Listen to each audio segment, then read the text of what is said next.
Oh, hello there! I didn't see you come in. It's your humble dungeon master, Brennan Lee Mulligan, here with Adventuring Academy Office Hours. First of all, so glad to be here hanging out with y'all in the chat and running a little bit of a talk about how we run tabletop RPGs. We have some fan-submitted questions that our good pal Eli Uden put out in a Google form. And also feel free to hit up the chat here on YouTube with questions, and I'll scan and find them as I can. We have two awesome shows coming your way to supplement the Dimension 20 experience here. The first of which is Adventuring Academy Office Hours, which will be me taking questions from you guys and talking about how best to run games and just having a chat about how this crazy tabletop stuff works and what you guys should do. The second show we're doing is called Wisdom Check, which is where we're going to be talking to a lot of awesome streamers and gamers and actual play people from all over the world in a little interview series where I chat and talk about running games with some people you know and love from the world of tabletop. Without further ado, let's jump right in here with some questions. The first question here, hey Brennan, this is a question mainly for other GMs too, but how in-depth do you go when making notes for sessions? How much is too much or too little? This is a great question. Thank you so much. Note preparing for games. This is one of many things in running a tabletop where there are dangers in the extremes on both sides, right? Under preparation and over preparation can be problematic. Now, what do I mean by that? Essentially, we all can sort of picture what it's like to under-prepare for a session. There's not a compelling plot. You haven't really developed characters that are moving on their own. The world feels kind of hollow because there's not a lot of thought or design put into it. And the PCs can sometimes not know how to advance their own storyline if the world that they're operating in feels flimsy or cardboard. Now, what is often not talked about is the danger on the other side of that, which is over-preparation. You might be thinking to yourself, how could I possibly over-prepare? What would the danger of that even be? Let me throw it to you like this. Your number one job as someone running a game is to highlight and glorify the actions and ideas of your player characters. Even sometimes when those actions and ideas are crazy, or even when they fly in the face of what you had prepared, right? Now, the more detail you add to your preparation for a given session or a given campaign, overall, the better, up until you hit a critical mass where your own conception of the world starts to calcify and prevent your PCs from meaningfully affecting the lore of the world. So that's sort of abstract and theoretical. Let's talk about that in brass tacks. One of the nice things about not having every single element of your lore and world building developed is that there's room for your PCs to improvise and for you to take elements of the things they come up with and say, hey, there's actually a space open in the element or design of my world that can incorporate this contribution from my player character, right? Similarly, your session notes, your plot, if you have developed something that is so meticulous down to the finest detail of what every single NPC is doing, what happens when the PCs do something outside of what you've prepared for that, right? I think flexibility and fluidity is a thing you want to prepare for.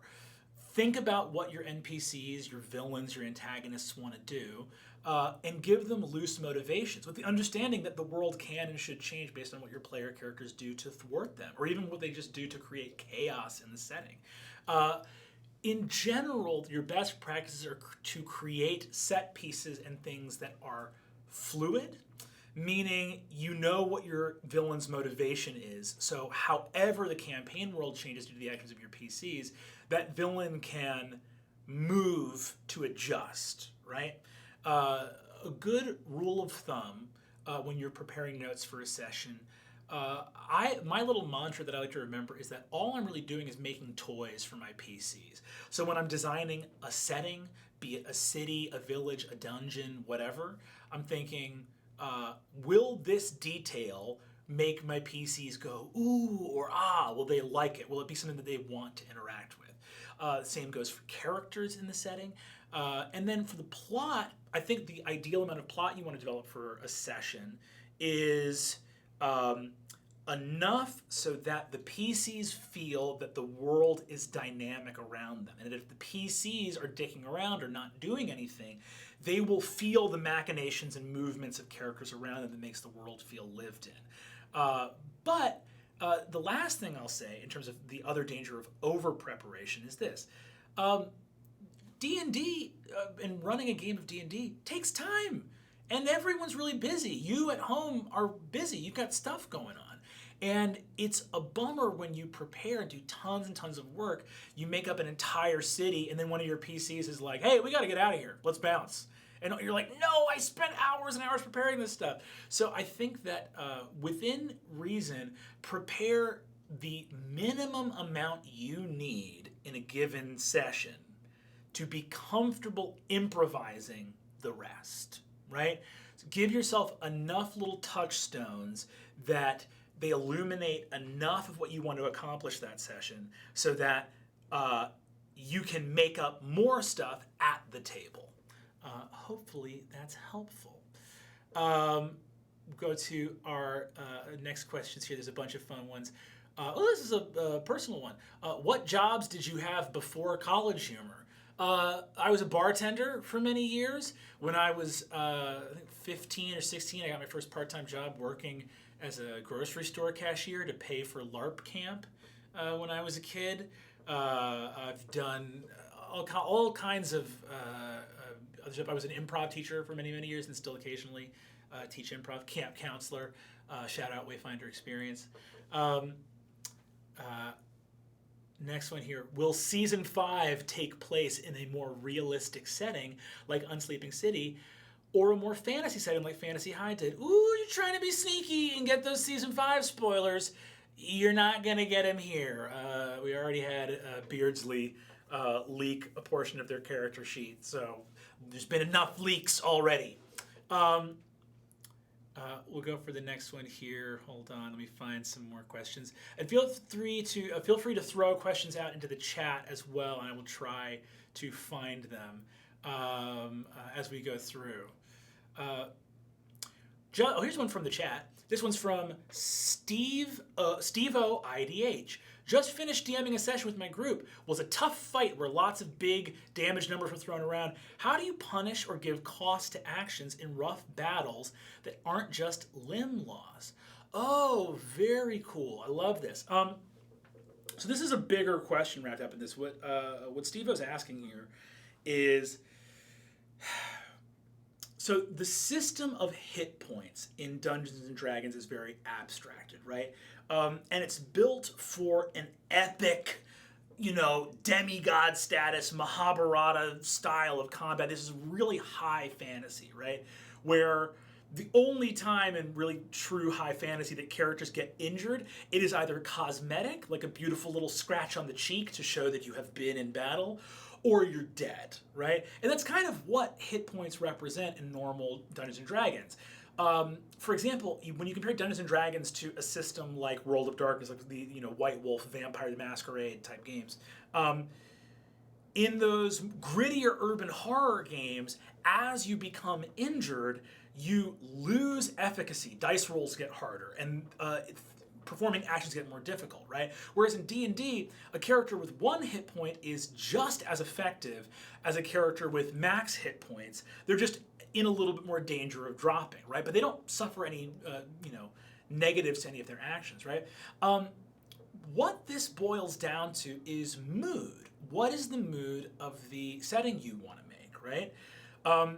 If the setting you're trying to make is really gritty and dark, you may want to consider things like not allowing healing, right? Most DMs that I know have rules around resurrection or revivify if they want their campaign world to have death be more scary, right?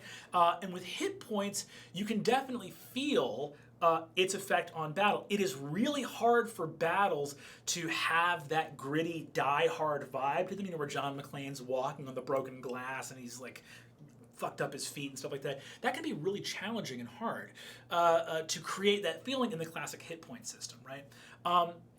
There are so many great variant rules online, homebrews that have to do with injury, and both, there are some variants that allow you to create injury in the battle. So like as you're taking injuries in the battle, you're getting less and less effective, right? There are also some that leave you after the battle with scars or injuries that can't heal, or you're getting messed up, right?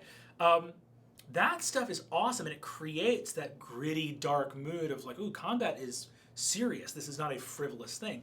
But also understand that D&D is built for combat, not to be frivolous, but for the characters to be so intrinsically heroic that they overcome that stuff right away, right? That battle is their bread and butter. It is their livelihood.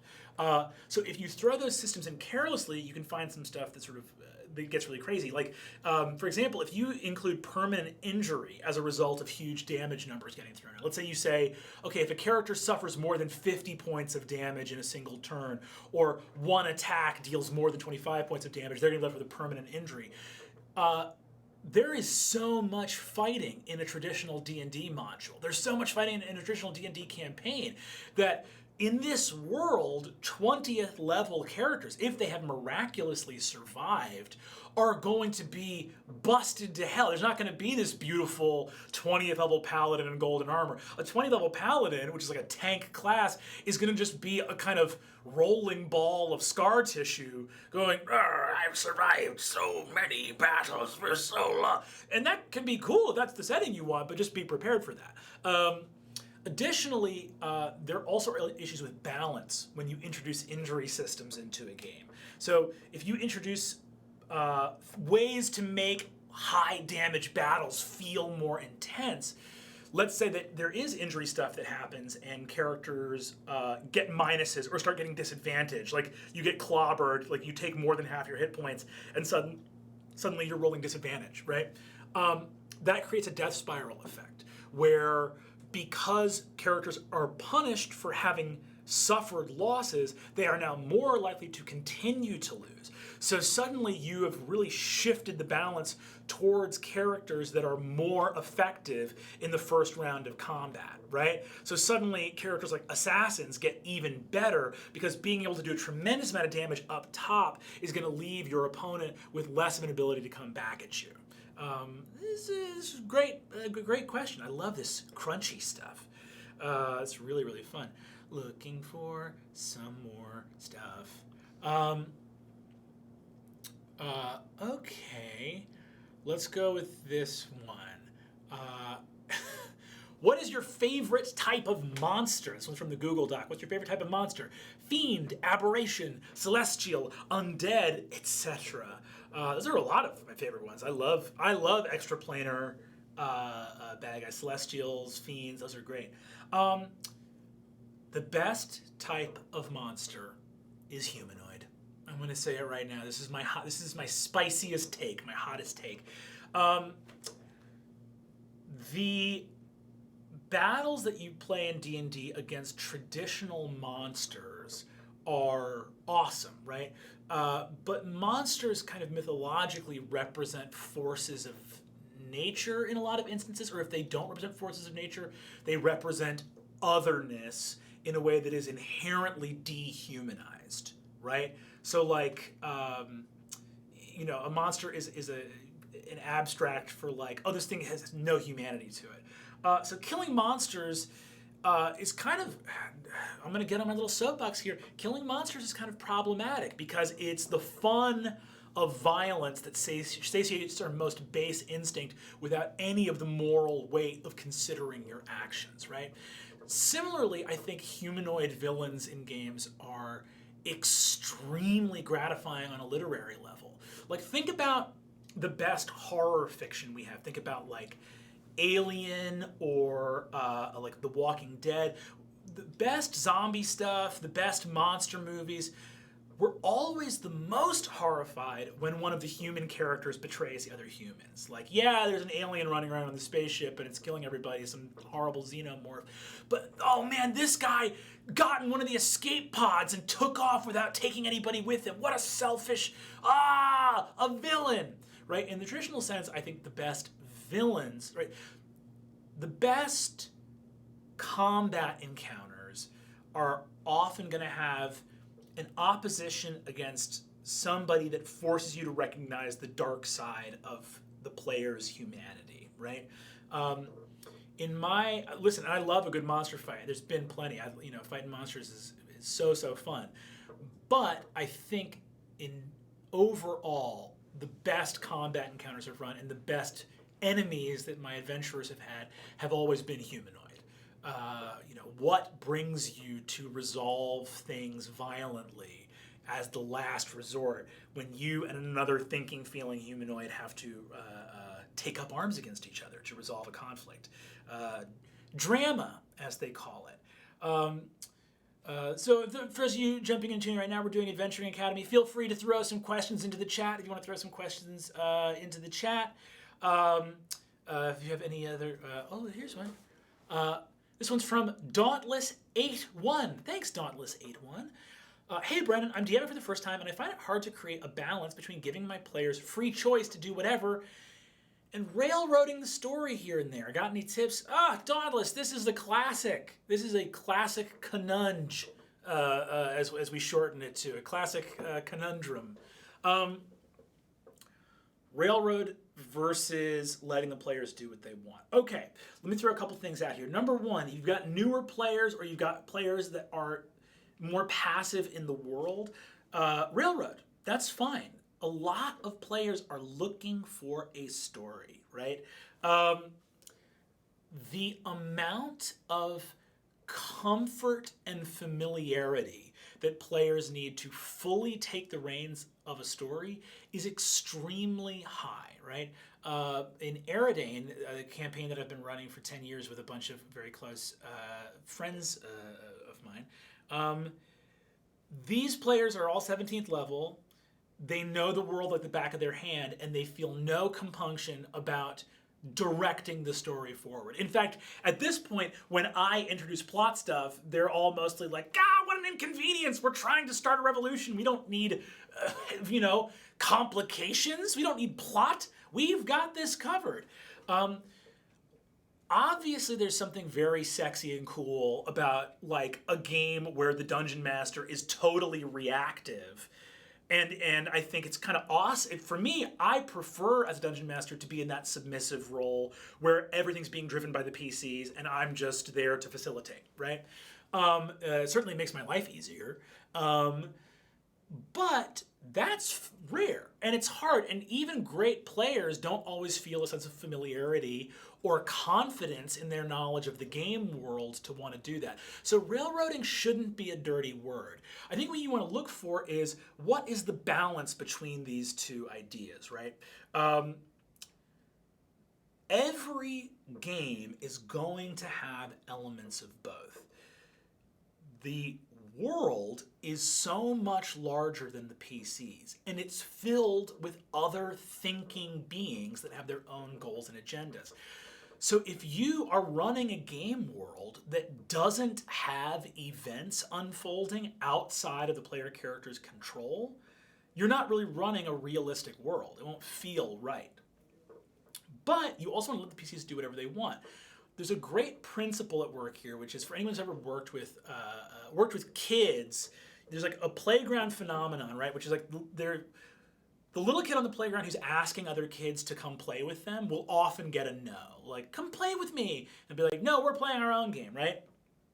The little kid that has brought a toy from home and is just playing with their toy or their game themselves and having a great time will attract the attention of other kids as they go, what's going on over there? What are you doing over there, right? So as a dungeon master, you don't ever have to force your players to do anything. If interesting things are unfolding in the world, your players, way more likely than not, will pursue that, right? So you don't have to think about it as, how do I force these guys to go to the tomb of Bombeldo? Well, you don't have to force them. All you have to do is have a couple goblins in town doing shady stuff that take off into the hills to go to the tomb of Bombeldo to do their bad guy stuff. And if your players are having fun getting drunk at the tavern, Let them get drunk at the tavern. Let them ignore your plot hook. And then 2 days later, when the ritual goes off, the goblins come back with an 18th level wizard and smoke the town, right? Let the world be dynamic and change. Odds are your PCs will see those goblins and will go, we got to follow them. Is that railroading, or is that the PCs doing what they want? In a perfect game, in an ideal game, they are one and the same. You have a railroad and the PCs are choosing to travel down it. You have a plot and you have created it in such a way that the PCs are, of course, interested in interacting with that storyline you've developed. So I don't think these ideas are always at odds necessarily. So I love that. Here's one, Christopher Matson. Thanks, Christopher. Hey, Brennan, how do you riff off of yourself when two NPCs are talking to each other? This is very hard to do. Sometimes it's more than two. Sometimes the worst spell in the world for a dungeon master is clairvoyance, because when that party wizard decides to spy on like a meeting of like 4 of their adversaries, and suddenly you get to just do like a one man whose line is it anyway by yourself running scenes, that can be really challenging. Because you're trying to react to things that you yourself are saying. I think the best thing to keep in mind there is, to not overtax yourself, and to, I think the PCs are often listening in on these types of scenes to get information, right? Once they have information, you can kind of wrap things up. Unless you're having the PCs are being entertained by it, which I suppose is okay in its own right. But for the most part, you don't have to overburden yourself. You can also move out of direct dialogue into third-person narration if you're having a hard time doing 2/2 or 3/3 or 4/4 of a conversation, right? So you can say, rather than dipping into dialogue, you can occupy a space where you are saying, okay, these 4 hobgoblin generals talk about the plans for the next day. And they talk that in general, they're going to go do this stuff, right? So you slip out of dialogue and kind of give the gist of a conversation rather than having to do direct dialogue. That's a great question. One time we made my friend Connor Gillespie in a campaign called Storm City. He was playing multiple PCs. This game had been going on for years, and it was a West Marches style game, so people would remake PCs over and over again, so everyone had like 5 characters. So one time Connor met himself, and we made him go sit in a corner and have a conversation between his 2 PCs that were meeting for the first time, and he had socks on his hands so he could tell who was talking to who. One of my most treasured memories of all time. Connor Gillespie is a saint and a scholar, and I love him with all my heart. Guys, that's all for Adventuring Academy office hours today. We'll be doing this regularly going into the future, along with Wisdom Check. Make sure to check that out. Please like and subscribe to Dimension 20 YouTube channel. Hit that bell to get notifications when we post new awesome stuff going up. And head over to Watch Dimension 20 on dropout.tv. You can sign up for a week free trial today. We have all kinds of fun D&D actual play stuff happening over there. We have the continuing adventures of the Bad Kids. We got Tiny Heist with the McElroys coming in January. Our merch store's open. We got all kinds of dope merch. I got my little Ultra Mechatron mug here with coffee. A pleasure and an honor, gang. Good luck adventuring out there, and I'll see y'all next time.